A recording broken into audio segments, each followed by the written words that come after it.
আসসালামু আলাইকুম। আশা করছি সবাই ভালো আছেন, সুস্থ আছেন। আজকের এই ভিডিওতে যে টপিক নিয়ে কথা বলবো সেটা হচ্ছে why Ausbildung in Germany is the smartest career decision.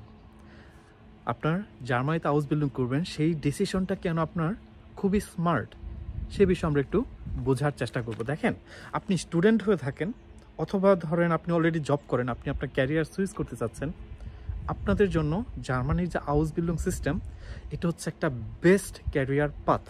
কেন বলছি, আমি জাস্ট কয়েকটা পয়েন্ট মেনশন করে আমি আপনাদেরকে জিনিসটা বোঝাবার চেষ্টা করব। প্রথমে হচ্ছে যে আউসবিল্ডিং জিনিসটা আসলে কী, তাই না? আপনারা সবাই মোটামুটি জানেন এটা হচ্ছে একটা ভোকেশনাল ট্রেনিং। এটার মজা পার্টটা হচ্ছে প্র্যাকটিক্যাল এবং hands on learning. Actually learning by doing, এটা আপনি করবেন এবং শিখবেন, এটা হিউজ একটা ইন্টারেস্টিং ব্যাপার। আসলেও আউসবিল্ডিং জিনিসটা হচ্ছে এরকম, যেটা আমাদের বাংলাদেশি যে গতানুগতিক পড়াশোনা স্ট্রাকচার সেটা না। কিন্তু ধরুন আপনি যদি ব্যাচেলর করেন বা মাস্টার্স করেন, আপনি কি করবেন? আপনি একটা টেক্সট বই পড়বেন, পড়ে সেখানে জাস্ট শিখবেন। কিন্তু আপনি যদি আউসবিল্ডিং করেন, আপনি যেটা টেক্সট বই মানে পড়ে শিখতেছেন, সেই কাজটা আপনি অ্যাকচুয়ালি করার মাধ্যমে শিখবেন। আমি যদি একটা এক্সাম্পল দিয়ে বলি, যে সে আপনি অটো মেকানিক হিসাবে আপনি আউসবিল্ডিং করতেছেন। এখন ইটস নট যে আপনি খালি একটা টেক্সট বইয়ে আপনি অটো মেকানিক কী জিনিস, কিভাবে কি আপনার এই মেকানিক সম্পর্কে পড়াশোনা করবেন, সেটা না। আপনি কি করবেন? একটা কোম্পানিতে একটা প্রফেশনাল এক্সপিরিয়েন্সড একটা ইঞ্জিনিয়ারিংয়ের আন্ডারে আপনি নিজের কাজটা, সেই মেকানিকের কাজটা করবেন, করার মাধ্যমে শিখবেন। This is Ausbildung. এবং এটা কিন্তু জার্মানিতে খুবই জনপ্রিয়। কতটা জনপ্রিয় যে আপনার বলা হয়ে থাকে যে জার্মান স্কুলগুলোতে যে সকল স্টুডেন্টস পড়াশোনা করে, তারা স্কুল লেভেল শেষ করার পরে 75% স্টুডেন্ট তারা কোনো ইউনিভার্সিটিতে পড়াশোনা না করে তারা জার্মানিতে আউসবিল্ডিং করে থাকে। এই আউসবিল্ডিংটা জার্মানিতে এতটা জনপ্রিয়। তারপরে যে বিষয়টা আমি মেনশন করব সেটা হচ্ছে জব সিকিউরিটি এবং হচ্ছে যে আপনার demand for skilled workers in Germany. Job security আমি কেন বলতেছি? এই জন্য বলছি যে দেখেন, আপনি যখন জার্মানিতে একটা কোম্পানিতে আউসবিল্ডিং করবেন, বলা হয়ে থাকে যে Ausbildung is kind of job, already it's kind of job.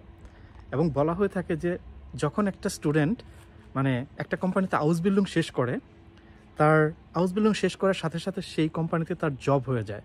জবটা তার কাইন্ড অফ, আপনি যখন আউসবিল্ডিং শুরু করলেন তখন থেকে আপনার কাইন্ড অফ ওই কোম্পানিতে আপনার জবটা সিকিউরড হয়ে যায়। জার্মানির একটা স্ট্যাটিস্টিক্স আমি পড়েছিলাম যে প্রায় 90% আসুবি যারা আউসবিল্ডিং করে, যে কোম্পানি থেকে আউসবিল্ডিং করে, তারা প্রায় 90% আউসবিল্ডিং করা স্টুডেন্টস সেই কোম্পানিতেই তারা জব করে, তাদের জব হয়ে যায়। যে কারণে আপনি আউসবিল্ডিং করা মানে হচ্ছে আপনার কিন্তু একটা জব অলরেডি সিকিউরড করা। যদি আপনি জার্মানিতে সাকসেসফুলি আউসবিল্ডিংটা শেষ করতে পারেন, আপনি যেখানে আউসবিল্ডিং করবেন সেখানেই কিন্তু আপনার জবটা সিকিউরড হয়ে যায়। এটা 90% স্টুডেন্টসের বেলায় সেটা হয়। আরেকটা হচ্ছে যেটা বলেছি আমি, মানে ডিমান্ড ফর স্কিলড ওয়ার্কার্স। আপনারা জানেন যে জার্মানি হচ্ছে হ্যাভিলি ইন্ডাস্ট্রিয়ালাইজড একটা কান্ট্রি।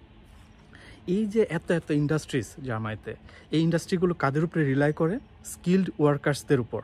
এখন আপনি যখন একটা কোম্পানিতে আউসবিল্ডিং করবেন, আপনি যখন আউসবিল্ডিং শেষ করবেন, তখন কিন্তু আপনি একজন স্কিলড ওয়ার্কার্স, ঠিক আছে? সো আপনার ডিমান্ড পুরা জার্মানি জুড়ে আছে, ঠিক আছে? সো আমি যদি এভাবে বলি যে দেখেন, অটোমোবাইল ইন্ডাস্ট্রিজ জার্মানিতে এটা বিশ্বের মধ্যে নাম করা, তাই না? আপনি BMW, মার্সিডিজ, পোর্শে, অডি, আপনি ফক্সওয়াগেন, যত নামি দামি গাড়ির কথা আপনি বলবেন, ইটস জার্মান কোম্পানিজ এগুলা।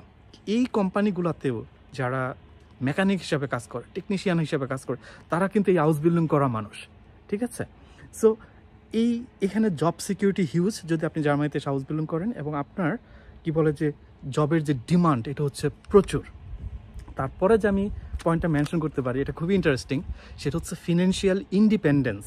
ফিনান্সিয়াল ইন্ডিপেন্ডেন্স কেন আমি বলছি? যে দেখেন, আপনি আউসবিল্ডিং করবেন জার্মানিতে, ইটস এ কোর্স, একটা ভোকেশনাল ট্রেনিং কোর্স। আপনি কোর্স করার সময় আপনি হয়তো জানেন অলরেডি, তারপর বলছে যে আপনি একটা স্যালারি পাবেন।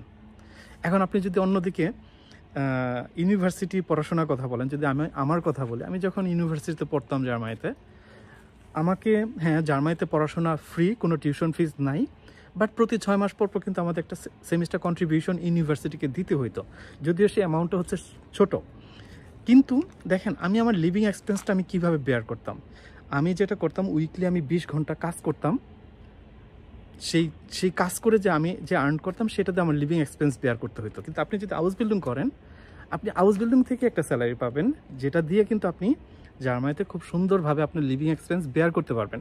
তো আপনি হাউস বিল্ডিং করার পাশাপাশি আপনি কিভাবে আপনি আপনার ভরণ পোষণ চালাবেন সেটার টেনশন কিন্তু আপনার নাই। সো আপনি কিন্তু ফিনান্সিয়ালি ইন্ডিপেন্ডেন্ট থাকবেন একদম হাউস বিল্ডিং যেদিন থেকে শুরু করবেন সেদিন থেকে। এটা হিউজ একটা টপিক, আমার মনে হয় হিউজ ইন্টারেস্টিং একটা টপিক, যে আপনি শিখতেছেন, একটা প্রোগ্রাম করতেছেন, একটা হাউস বিল্ডিং করতেছেন, পাশাপাশি আপনি স্যালারি পাচ্ছেন। ইটস এ হিউজ টপিক, ঠিক আছে।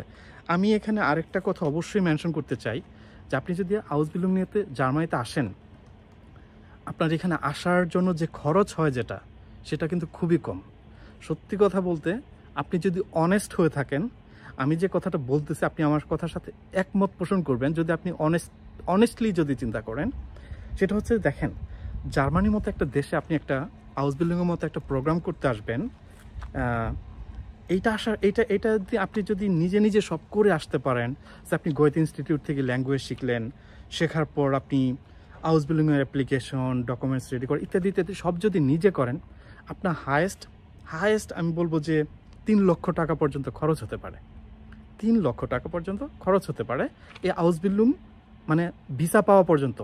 আমি বলছি না হাউস বিল্ডিং নিয়ে জার্মানিতে আসা পর্যন্ত, আসার ব্যাপারটা অন্য, যেমন আপনার প্লেন টিকিট কিনতে হবে, আপনাকে বাসা ভাড়া করতে হবে, এটা অন্য জিনিস।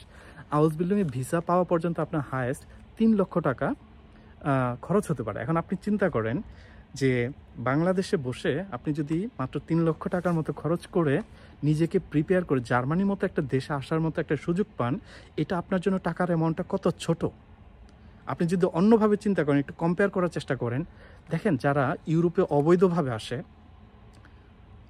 জীবনের ঝুঁকি নিয়ে, এই বিভিন্ন ওয়েতে অবৈধ পথে 15-20 লক্ষ টাকা তারা খরচ করে, তাই না?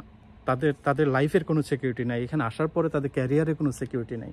আবার যদি আপনি অন্য দেশগুলোর কথা চিন্তা করেন যেখানে লেবাররা যায়, লাইক আপনি সিঙ্গাপুর, তারপরে এদিকে হচ্ছে মিডল ইস্টের যে কান্ট্রিগুলো, সেসব জায়গার কথা যদি চিন্তা করেন, সেখানে মানুষ মানে বেসিক্যালি যায় আপনার কাজ করার জন্য, এবং সেখানেও কিন্তু আমার মনে হয় যে 7-8 লাখ টাকার একটা ব্যাপার সেখানেও খরচ করতে হয়। সো আপনি যদি ওইভাবে চিন্তা করেন, তাহলে আপনি অনেস্ট হয়ে থাকলে অবশ্যই স্বীকার করতে হবে যে আপনি জার্মানিতে মাত্র 3 লক্ষ টাকার মতো খরচ করে যদি জার্মানিতে হাউস বিল্ডিং করার মতো সুযোগ পান, যে হাউস বিল্ডিং করে 3 বছর 4 বছর হাউস বিল্ডিং করে আপনি এখানে একটা ক্যারিয়ার করার সুযোগ পান, এই জার্মানির মতো একটা দেশেই আপনি স্থায়ীভাবে বসবাস করার সুযোগ পান, এটা অবশ্যই আপনার জন্য একটা হিউজ অপরচুনিটিস।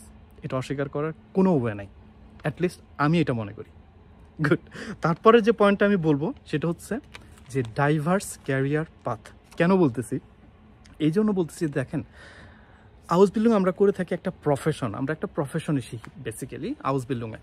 এখন জার্মানিতে বলা হয়ে থাকে যে 350 রকমের প্রফেশনের উপরে হাউস বিল্ডিং অফার করা হয়, 350 রকম।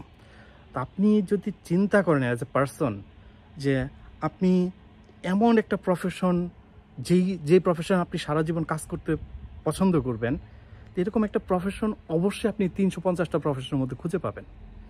কেউ টেকনিশিয়ান হতে চায়, কেউ মেকানিক হতে চায়, কেউ মানে আপনার কি বলে বেকার হতে চায়, হ্যাঁ, বেকারিতে কাজ করে, কেউ শেফ হতে চায়, কেউ আবার আপনার নার্স হতে চায়, মানে এরকম 350 রকমের প্রফেশন আপনি হাউস বিল্ডিং করতে পারবেন। সো এটা হিউজ ডাইভার্স কিন্তু আপনার এই ফিল্ড, ঠিক আছে।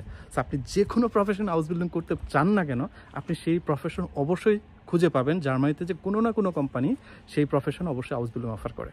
So it's a huge, it's a diverse, ঠিক আছে। আমি লাস্ট যে পয়েন্টটা বলবো সেটা হচ্ছে ফার্দার এডুকেশন। দেখেন, আপনারা যদি মনে করেন যে হ্যাঁ, বাংলাদেশ থেকে জার্মানিতে যাব, আমি হাউস বিল্ডিং করব, আমি ডান, আমার পড়াশোনা শেষ, না, ইটস নট লাইক দিস।